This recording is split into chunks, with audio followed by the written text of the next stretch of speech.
ಬಂದಿದೆ.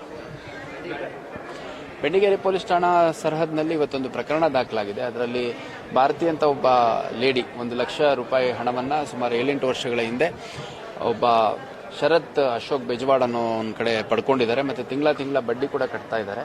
ತುಂಬ ಹೆಚ್ಚಿಗೆ ಬಡ್ಡಿ ದರದಲ್ಲಿ ಕಟ್ಟಿದ್ದಾರೆ. ಮತ್ತು ಆ ವ್ಯಕ್ತಿ ಬಡ್ಡಿಯನ್ನು ಇತ್ತೀಚೆಗೆ ಕರೆಕ್ಟಾಗಿ ಕಟ್ಟಿಲ್ಲ ಅನ್ನೋ ಕಾರಣಕ್ಕೆ ಮನೆಗೆ ಬಂದು ಅಲ್ಲಿ ಹಣವನ್ನು ಡಿಮ್ಯಾಂಡ್ ಮಾಡಿದ್ದು ಮತ್ತು ಅಲ್ಲಿ ಅನುಚಿತವಾಗಿ ನಡ್ಕೊಂಡ ಅನ್ನೋದ್ರ ಹಿನ್ನೆಲೆಯಲ್ಲಿ ಒಂದು ಪ್ರಕರಣ ದಾಖಲು ಮಾಡ್ಕೊಂಡು ಅವನ್ನ ವಶಕ್ಕೆ ತಗೊಂಡಿದ್ದೀವಿ. ಆಕೆ ಇನ್ನೂ ಇಬ್ಬರು ಸೇರಿದಂತೆ ಒಟ್ಟು 3 ಜನರ ಮೇಲೆ ಕಂಪ್ಲೇಂಟನ್ನು ಕೊಟ್ಟಿದ್ದಾರೆ. ಒಬ್ಬ ಅರೆಸ್ಟ್ ವಶಕ್ಕೆ ತಗೊಂಡಿದ್ದೀವಿ. ಅವನ್ನ ವಿಚಾರಣೆಗೊಳಪಡಿಸಿ ಅಗತ್ಯ ಕಾನೂನು ಕ್ರಮವನ್ನು ಕೈಗೊಳ್ಳುತ್ತಾ ಇದ್ದೇವೆ.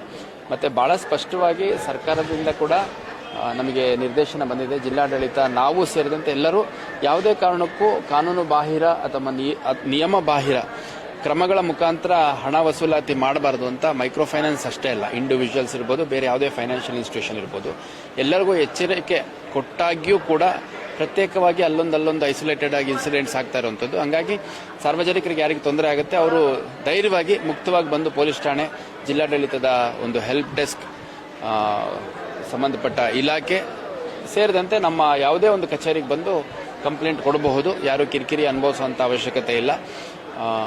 ಭಾಳ ಸ್ಪಷ್ಟವಾಗಿ ನಿಯಮ ಬಾಹಿರ ಮತ್ತು ಕಾನೂನು ಬಾಹಿರ ಹಣ ವಸೂಲಾತಿಯನ್ನು ತಡೆಗಟ್ಟಲಿಕ್ಕೆ ಅಗತ್ಯ ಕಾನೂನು ಕ್ರಮ ತಗೊಳ್ಳಿಕ್ಕೆ ನಮಗೂ ಕೂಡ ಸೂಚನೆ ಇದೆ. ಹಂಗಾಗಿ ಯಾರಿಂದಾದರೂ ತೊಂದರೆ ಒಳಪಟ್ಟಂಥವ್ರು ನೇರವಾಗಿ ನಮ್ಮ ಕಚೇರಿ ಇರ್ಬೋದು ಅಥವಾ ಸ್ಥಳೀಯ